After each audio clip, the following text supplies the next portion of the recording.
Okay, I got it posted everywhere. Yeah, this is our emergency tunnel vision. I didn't cover the game today, so I was at home because we had Shotgun Keeley, um, Dan Weber, and Chris Trevino at the Rose Bowl. We only got 4 credentials, so I said I'm going to do this one from home. Listen to a lot of the radio broadcast and then kind of watch it a little bit on delay on the television. And yeah, I guess a little surprising. I kind of thought USC would play better. I picked them to win by like 3. They had their flurry.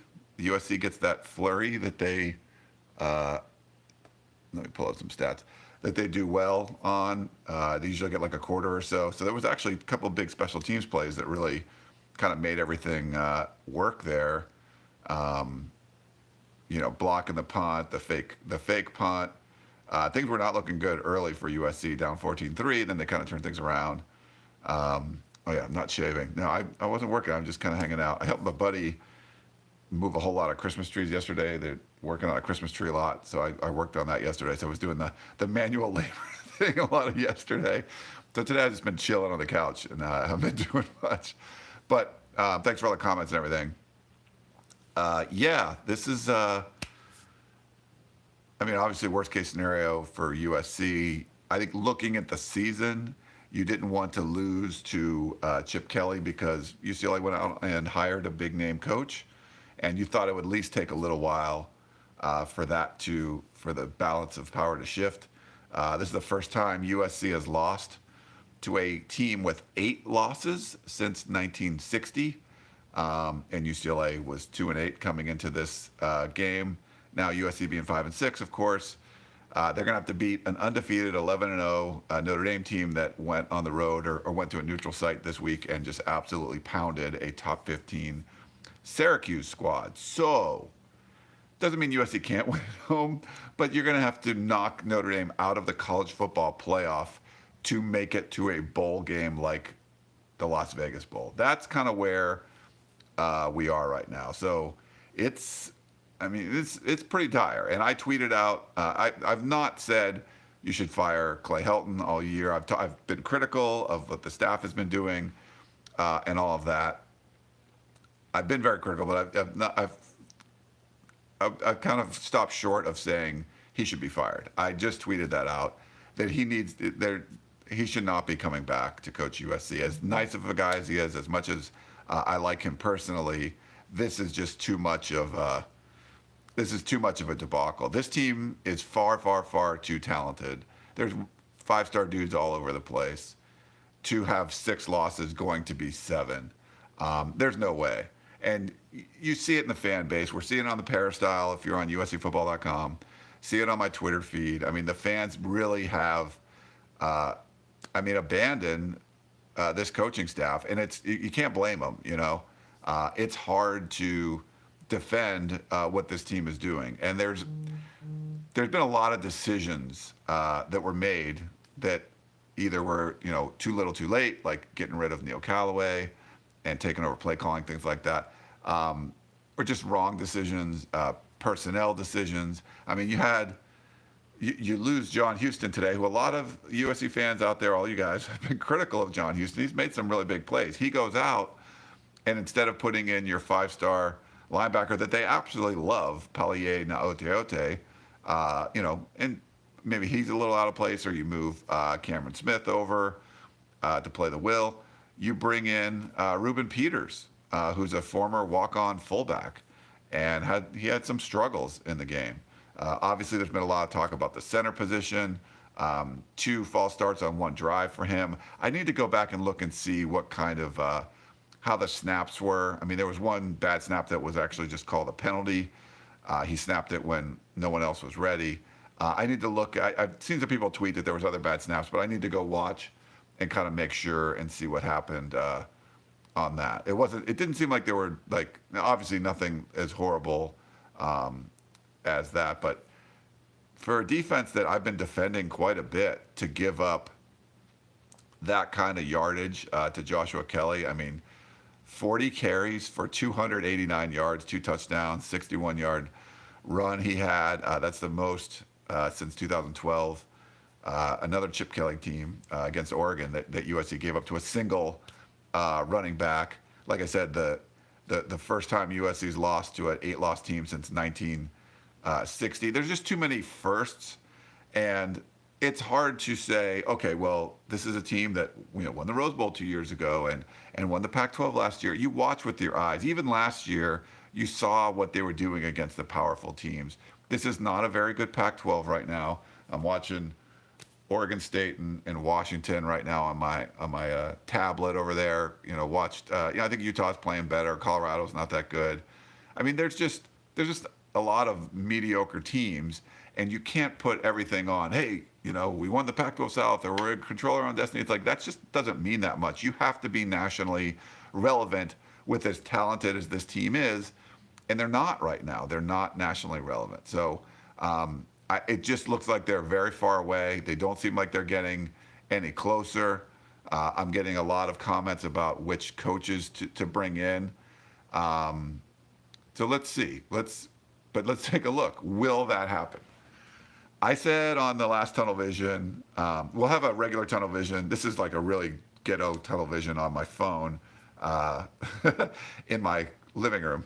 But I thought we needed to do something. So said on the last Tunnel Vision, I do think that they're going to make a switch. And I've kind of gone back and forth on that. And now it's like losing to UCLA. It just seems like I don't know if you can come back from that. Trojan fan. This is not a wife beater. It's actually like a Bud Light shirt. It's just a T-shirt I go around the house in. Not a wife beater though. I don't know if you could come back from losing to UCLA. A 2-8 UCLA team.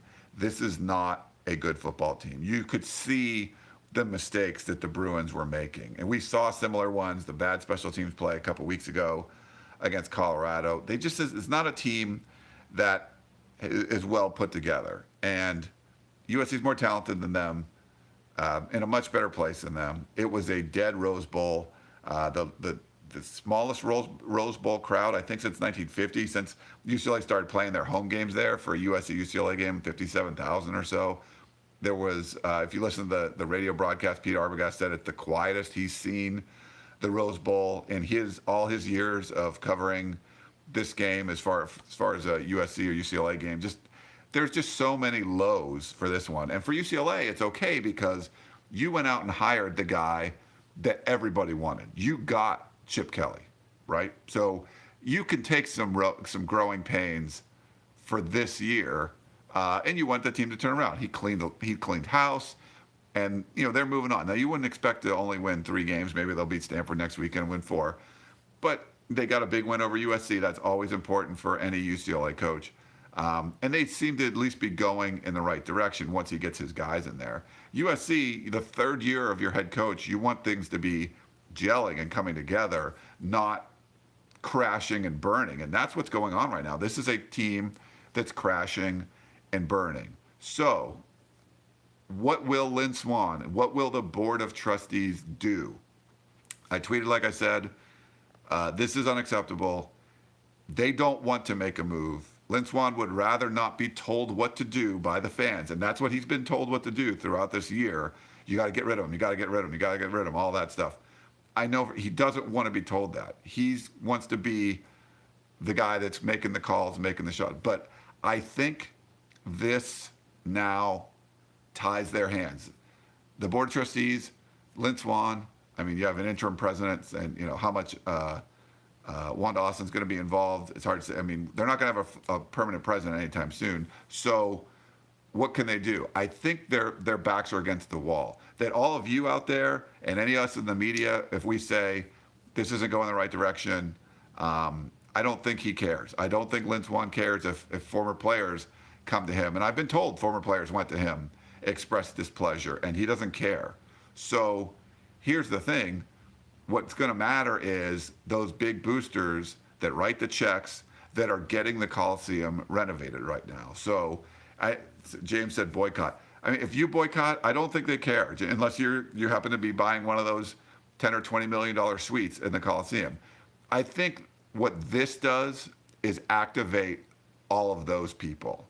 And then it puts pressure on the administration, whatever the power structure is. Is it Lynn Swann making the call by himself? They have to get the board of trustees. How much is Wanda Austin involved? Does she want to really get her hands dirty on a coaching change when she's the interim president dealing with all these lawsuits and everything else, trying to get this transition going? They don't want to do anything right now. I think this handcuffs them and forces them to have to do something right now. So I feel that's where it is, but I don't know. I'm not sure. We don't know what's really going to happen. We were told before Lynn Swann came out and gave the vote of confidence to Clay Helton on Trojans Live that his intent was to go on the air and say he's coming back no matter what. He fell short of that, and we never knew exactly why. Why did that fall short? Now, Clay Helton was asked about this a couple of times. He was asked after practice, and he was asked after the game, have you been told you're going to be back next year? He kind of avoided the question after practice.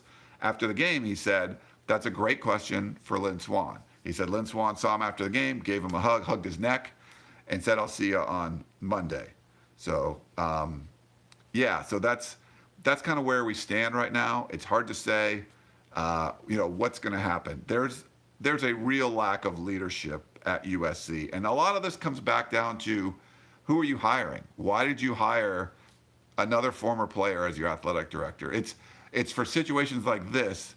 Why does a CEO get paid zillions of dollars and all that stuff?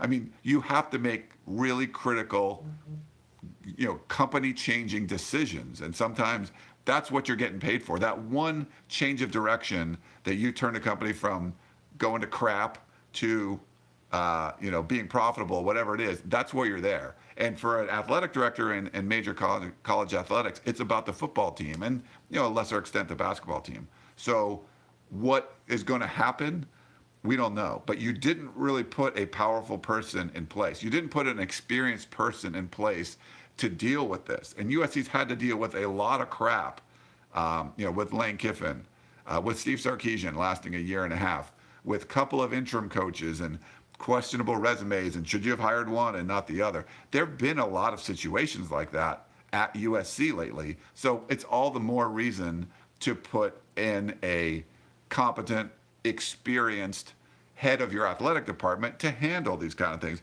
It just seems to happen at USC. There's drama all the time at USC. I mean, how can you imagine going from 1-3 in 2016 to winning the Rose Bowl? And I actually got a DM from a former player who said, man, I was wrong, because after the 1-3 won the Rose Bowl, and he was like he tweeted about something about, you guys all wanted him fired after 1-3. Well, so he basically turned around and said, yeah, they were right. So I was wrong. And you saw that. Not being competitive against Alabama, I'm not saying the winning the Rose Bowl is great, but not being competitive against Alabama should have been the most glaring thing. And we had Colin Cowherd on the show a couple weeks ago, and we asked, when did you know? He said, it's basically over. He's like, when did you know? And he said, the Alabama game. And that makes sense. But not being competitive against Notre Dame last year, they're not going to be competitive next weekend. This team is now done. Like, if they would have beat UCLA, I think they would have had some kind of chance. They're not going to be competitive next weekend against Notre Dame. And, they weren't competitive against the, kind of iffy Ohio State team last year in the Cotton Bowl. Scoring 3 points on the road against Stanford, being non-competitive against Texas after being up 14-3. There's just too many examples of that. This is not working. It's just not. And I think Clay Helton did some really good things for USC. They needed an adult in the room. He became that guy. He came in and was doing it. But I think that time has come, and you have to move on. And you have to, and I think I've seen some people in the comments, you have to get someone. Let me reiterate my, I need to take a drink real quick because I'm just talking. I'll do some questions in a minute. I will talk about head coaching candidates. Now, I wasn't going to talk about it before because I really didn't feel like there was going to be a change. I don't know there's going to be a change, but I feel much stronger about it. So I'll give you my two requirements that you need to hire a head coach at USC. This is my requirement. So some people don't like it, whatever. One, I would like USC to hire someone who's a current college head coach who's had great success in college. Pretty simple, right? Not trying to project some NFL guy if he would work, not promoting a coordinator, not anything like that. Someone that's in college. I don't care what level of college. if it's Matt Campbell at Iowa State, or if it's Dino Babers who just got his butt beat by Notre Dame, at Syracuse, or whatever it is. Was it Matt Wells at Utah State? Someone who's a college coach and was successful, and you would move him to USC and try to do that. So that's the requirement number one. Requirement number two, and some people don't like this, they cannot know the USC fight song. So no one that's familiar with USC as far as they played at USC, they coached at USC. Now some people are like, well, what if they were a GA like 20 years? Okay, if there was some GA from 20 years ago, that's fine. I'm just talking about no one that's associated with the program, who's been associated with it. If they had some kind of ties in the distant past, whatever, that's fine. But don't hire someone just because you know them really well. Like, that's just silly to me. So you want an experienced college head coach that doesn't have ties to USC. And what does that guarantee you? That means you're going to hire someone solely based on their resume. And USC has not done that on their athletic directors or their head coaches. They've not hired people that have the athletic director experience that you would have, normally what you would have on your resume if you're going to go apply for an athletic director job. The last three, they haven't done that. The last three head coaches, they haven't done that. So need to do that going forward. So those would be my kind of requirements. I'm getting a lot of Jack Del Rio things. Yes, like, I don't think it's a done deal, but if you had to guess, who would Lynn Swann want to hire as his head coach, even though he doesn't want to hire anyone right now, my guess would be it's like a Jack Del Rio or something, which doesn't meet my requirements. He's not a college head coach, and he certainly knows the fight song as he played football at USC. I just feel like that's going back to the well one more time. You're like, well, what Pete Carroll did, and yeah, okay, so Pete Carroll's the outlier, but Pete Carroll had a college personality that didn't really work in the NFL his first time through, and that worked really well in college. There was definite reasons there, and he was a successful NFL head coach. Even though he got fired, he went to the playoffs 2 out of 3 years in New England. But we're not. I hate the Pete Carroll comparisons. Don't say, well, Pete Carroll was that, so blah blah blah. Like, no. So I think USC's tried to keep it in house a lot, keep it really tight. They need to get out of that now. Stop hiring the way you've been hiring if you're USC. Don't hire that way anymore. Don't hire your friends. Don't hire the people you're familiar with. Don't hire former players. Do you want another former player? Like, you have a former player athletic director. Oh, you might as well get a former player head coach. I think it's time to stop all that kind of stuff. There's some really good names out there. And I'm not saying you should hire Matt Campbell. I'm saying you should interview Matt Campbell, PJ Fleck, whoever you want to interview, Jeff Brom. Interview those guys. I mean, what is the harm in that? It's almost like you're afraid to, like, well, they're really good. Why? But they're not my friend. So, yeah. So that's my kind of rant on what USC should do. I think going forward, I will be open to talking about potential head coaching candidates. I haven't been doing that for a while because it just didn't look like it was going to happen. But 34-27 at the Rose Bowl really kind of told me all I need to know. And you feel bad. I really felt, even coming into this game, they win. Maybe it's competitive against Notre Dame, and Clay Helton would at least have the opportunity to kind of clean house on the staff and then move forward. But I just don't think that's going to be the case now. And I'm curious. It's not like it's a guarantee that this is going to happen. Like, it's not a guarantee that he's going to be gone. If he's not, and Lynn Swann is extremely stubborn and is not going to listen to pretty much everyone, we don't ever get a consensus on the message boards. Like, we have a consensus now. There are no people left. The people that were supporting Clay Helton are no longer supporting Clay Helton. We had a question on how much is the buyout. I don't know. Yahoo reported $15 million. I don't think that's the case at all. He signed an extension in February. I think it was more for recruiting side. From what we heard, boosters could take care of that, but it wasn't going to be some crazy thing like $15 million. So we'll see. All right. Yeah, there's some suggestions too, like, oh, I want David Shaw. There's guys that, like, yeah, I mean, David Shaw would be a great candidate, but, like, I don't think that's going to happen. He's a Stanford guy. I think Kyle Whittingham's a Utah guy. It's just like, Jim Harbaugh is a Michigan guy. Like people that are in the place they're supposed to be right now, then it's not necessarily a good fit just because, yeah, I think they'd be a great candidate, but there's no reason like they would leave. It's not about, oh, I wouldn't want to go to USC, but if someone's already in the place there, Jim Harbaugh is at Michigan where he's a Michigan guy. So unless he was forced out, I don't think it. For John Harbaugh, yeah, I think I've heard that name before, even through the last cycle. Now, again, he's not a college guy. You won a Super Bowl in the NFL. Like, there's something to be said with that. Conor McGregor, that's an interesting one. I know Tim DeRuyter. I know him pretty well. It didn't really work out at Fresno State after a couple good years, but I think he's killing it at Cal as a defensive coordinator. No, not Norm Chow. Was it Kellen? Brent Venables, the defensive coordinator at Clemson, if I can spit that out. I think that's one. I would give him exception to one coordinator in college. I would like him. Someone like Bob Stoops, I certainly think would be kind of interesting. So don't give me like the offensive coordinator at BYU. Like, no. Like I've already said, like go back and listen.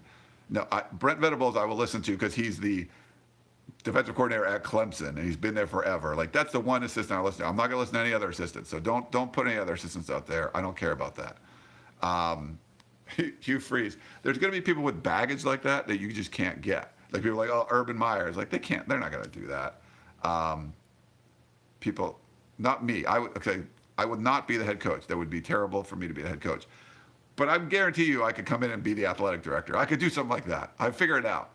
But you don't need another inexperienced athletic director. Not Hugh Jackson, no. James Franklin, no. Not Art Briles, no. Colin Cowherd said Jed Fish. I love Colin, and we're buds, but I don't know. I would say no to that either.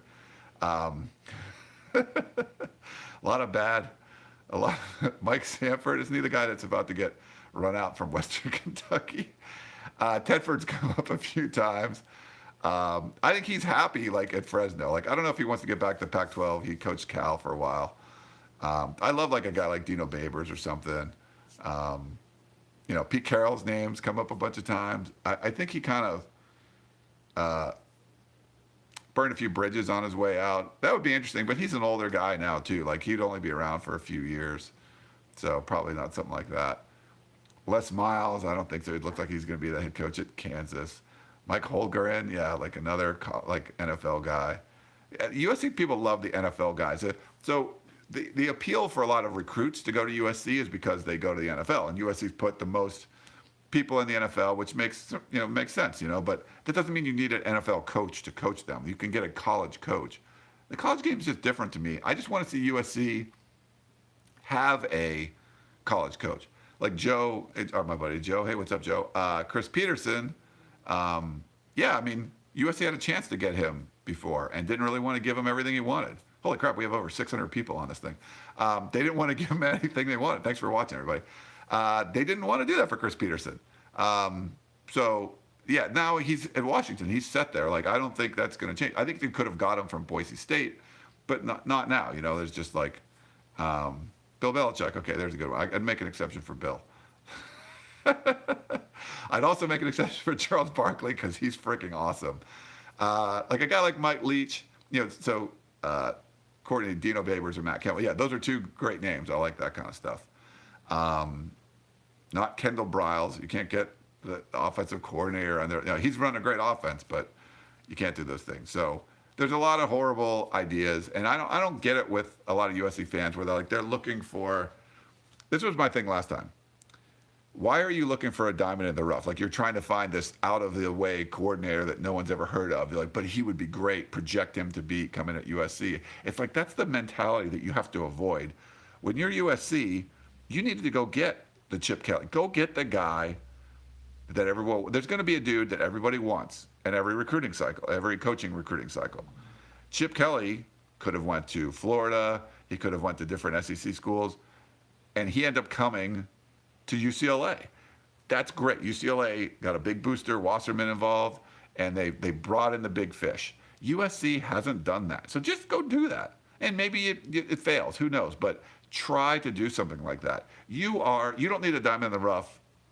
You need to go down Rodeo Drive to frickin' Tiffany's right on the corner and get the biggest, gaudiest ass diamond you can find that's in the window. That's what USC should go after. Not, what's in the back and I got a special deal on this. Go get the biggest name you possibly can. And I don't know why USC kind of gets away from that, but they should definitely do that. And nothing's guaranteed, but you got to try it at some point. You've tried it so many other ways. Even the Pete Carroll hire was, kind of a outside the box sort of thing. Now, at least I think Mike Garrett did go after some of the West Coast, Mike Riley or Bellotti, or I think there was a couple other ones that you looked at, but that was kind of still in this footprint, All right, let me give you a reset. So, people asking, did I go to the game? No. So we get 4 credentials for away games, and everyone else wanted to go, so I let Chris Trevino, Keely Eure, Shotgun Spratling, and Dan Weber cover the game, and I was just going to do everything, tweet and stuff from my house. So I just got to relax. Actually told everybody I worked on a treat. My buddy is doing a Christmas tree farm, and I lifted, I think, 100 Christmas trees off a tractor trailer yesterday to put them in the lot, and I was pretty exhausted, so it was cool to just be on the couch and watch some football. I get to watch my tablet, my TV, the computer, and all that kind of stuff. So I've just been home. So I thought I would do this emergency. While they're all getting interviews and stuff after the game, they're going to put up a lot of content up on uscfootball.com. I thought I'd do one of these emergency tunnel vision dealies, and we'll have our regular show. I'll have a podcast with Harvey Hyde tomorrow. We're going to record that at 1. So mid-afternoon, we should have the podcast with Harvey Hyde going up. And then also Sunday night at 7 p.m., we'll have our regular tunnel vision with Keely Eure, myself, and Shotgun Spratling. So we'll put that together, and that will be normal. But I just wanted to kind of do a little emergency one of these today. Yeah, Jay said Harvey Hyde's going to be on a roll. He is. And we'll have Dan Weber on the podcast on Tuesday like we normally do. Maybe we'll move it up a day or something because it is a short week. Max Brown for the QB coach. Max has been a really good analyst and stuff. I don't think he cares about coaching right now, but he still wants to try to play. So, yeah. All right. Any other kind of questions? We might want to wrap up. Man, it's a half an hour already. This is crazy. Orgeron. Yeah, see, Orgeron's in an awesome place. Like, you don't look for the people that are, they're in their greatest place that you could possibly imagine. USC had their chance at Orgeron. They had their chance at Chris Peterson. You don't really want to go back there. I get the Urban Meyer thing a lot. Obviously very successful. He looked like he was about to die today on the sidelines. They got that overtime win or whatever it was against Maryland. But there's just too much baggage with Urban Meyer. I don't think an administration in flux like USC's would be able to hire someone like that. But there's a lot of bad Nick. Ken Norton Jr., terrible. He has no head coaching experience. So you want to go do that again? Why would you suggest someone with no head coaching experience again? You've seen this play out. Who cares that he was a all-pro linebacker and he coached under Pete Carroll as a GA, and he's done some good things. He's been a defensive coordinator in the NFL, but why would you want to do that as opposed to someone who's already coached in college and proven they can do it? USC's projected way too much. So stop coming up with people that would be a projection again. No more of that stuff. Now, see, this is the problem. And I open things up for suggestions, and then I get some really awful ones, like Justin Wilcox. No, he's done a fine job at Cal for the first 2 years, but you want to hire him now? No. Why would you want to do that? USC did that with Washington to get Sark, who turned around a 0-12 team to make them a 7-win team. But it wasn't still a greatly successful head coach in college. And what do? You not only relieve Washington of Sark, but you allow them to put Chris Peterson in there and make them a power in the North. So bad hires like that really help other people too. Your opponents. So you don't want to do that kind of stuff. Deland McCullough. I love Deland McCullough. He's a running back coach in the NFL. What did UCLA do with now I'm blanking on his name. They hired a wide receiver coach. Now I can't remember his name. Who did UCLA hire? Wide receiver coach from the Broncos. that was awful there, but beat Pete Carroll 13-9. I'm blanking on his name right now. So, yes. So stop with the terrible, terrible ideas. Yeah, Carl Durrell. Thank you. Carl Durrell was the one. Yeah, so you want to hire, like, Dylan McCullough was great as a running back coach. He'd be a great running back coach at USC. Why would you want him to be your head coach? Like, maybe he's a great head coach. I don't know. Yeah, some really bad suggestions. Okay, well, I think I'm going to wrap it up. Thanks for tuning in, man. I can't believe we got over 600 people on this thing. The impromptu living room tunnel visions are the fun tunnel visions. But thank you guys all for tuning in. I'll put this up on the site. Make sure you check out uscfootball.com. We're going to have a ton of content and everything going up. And our regular tunnel vision will be Sunday at 7 p.m. So thanks. Hope you guys are having fun. And, hang in there, and we'll see what happens. We'll keep you up to date. Tomorrow at 6 p.m. is when Clay Helton's conference call will be. I don't think he's going to say anything mind-blowing. Real quick news. Cedric Ware, Clay Helton did say on the radio broadcast afterwards, had a shoulder injury. So he was out in the second half of the game, along with John Houston. He had a hamstring. So those guys were out. We'll try to get an update on them tomorrow night. Okay, well, thanks so much for watching. This is Ryan Abraham from USCFootball.com, and we'll talk to you next time.